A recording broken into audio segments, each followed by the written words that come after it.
तोंड करी वाकुडे मला म्हणे तू वेणे. काय म्हणायचा? वाकडं तोंड करायला आणि मला विडी आहे म्हणायला. विडे आम्ही वेडे आहेत, तुम्ही नाही बरं, तिकडं चाललंय. तोंड करी वाकुणे मला म्हणे तू वेणे, तुझ्या कान्हाला काहीतरी सांग ग यशोदे ग, तुला येईल राग यशोदे ग, तुला येईल राग. आणि कन्हैयाचा राग आल्यावर एका गोपिकेनं काय केलं, आपलं सगळं काही सामान होतं ते गाडीमध्ये भरलं. लक्ष द्या तुम्ही, इकडे लक्ष द्या. एका गोपिकेने सांगितलं, मालक इथं राहायचं नाही. काय म्हणे त्या यशोदेला सांगितलं तर ती आपलंच लाभायली, आपल्याच कन्हैयाचा मोठेपणा करायली. अहो काय म्हणे, त्रस्त झाले मी, त्रस्त म्हणे. रोज येतोय, रोज खोडी करतोय, रोज काहीतरी म्हणतोय, रोज भांडण करतोय, रोज आम्हाला हसतोय, रोज आमच्या खोड्या काढतोय, आपल्याला इथं राहायचं नाही. लक्ष द्या म्हणतात.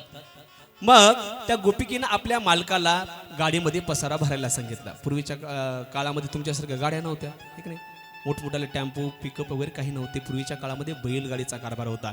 मग सगळा जो काही आपला घराचा पसारा आहे की नाही, तो गाडी बैलामध्ये भरला. भरल्याच्या नंतर मालकाला सांगितलं, चला मालक. मालक म्हणले, बाई राहू दे ना गोकुळात, अगं इथंच सगळं आपले मित्रपरिवार, सगळं काय आपला संसार, आपले नातेवाईक, आपली भावकी सगळं इथंच आहे आपलं. नाही म्हणे, अजिबात राहायचं नाही. का म्हणे, कानानं खूप त्रास दिलाय, त्या कानानं खूप त्रास दिला, इथं राहायचंच नाही.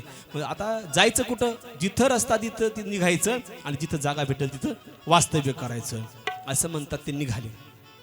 निघाल्याच्या नंतर गाडी रस्ता होता, गाडी रस्त्यानं गाडी चाललेली आहे. म्हणतात खूप अंतर, गोकुळ पाठीमागं गेलं, बरंचसं अंतर गेलं. उन्हाचा पहारा होता. एका जंगलामध्ये गाडी गेली.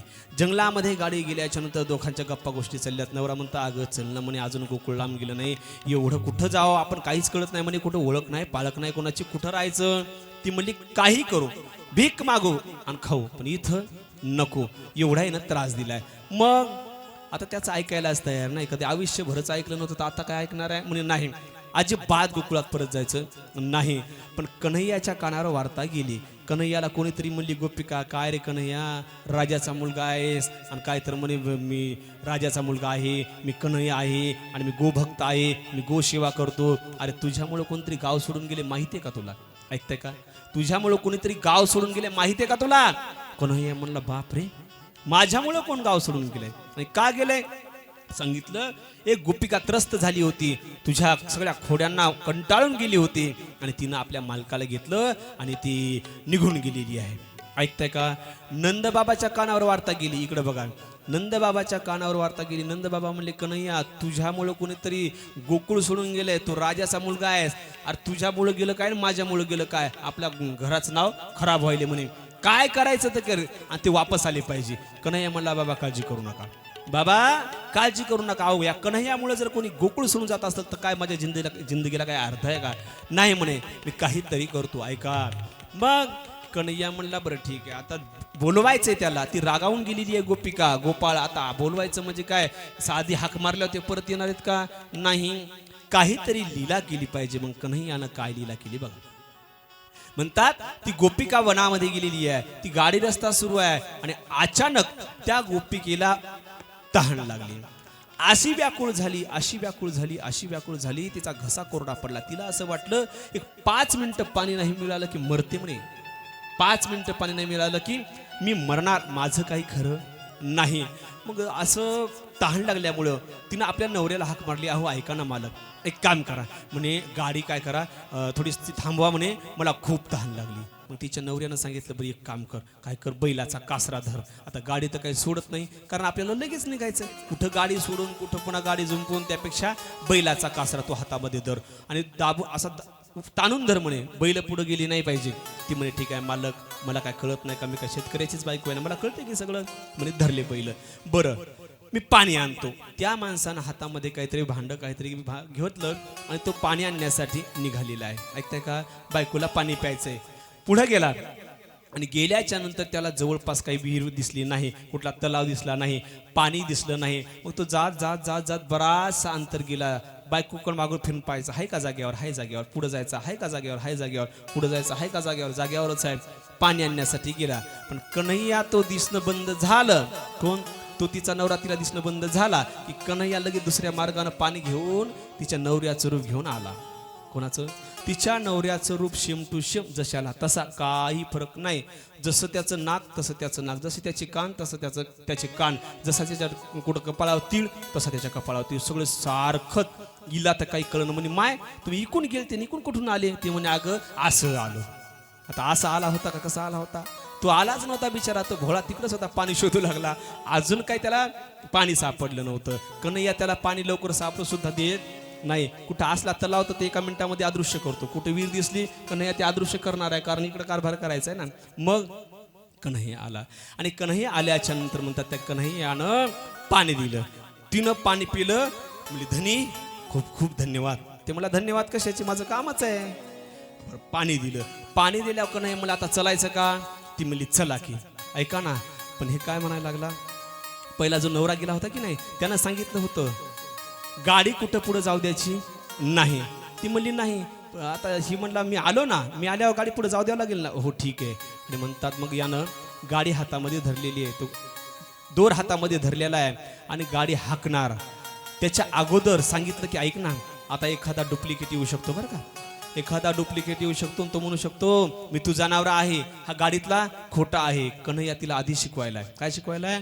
एखादा डुप्लिकेट यायचा आणि तो म्हणायचा मी तुझा नवरा आहे, लक्ष द्यायचं नाही, नक्कीच ते आपल्या कानाची करामत आहे म्हणे.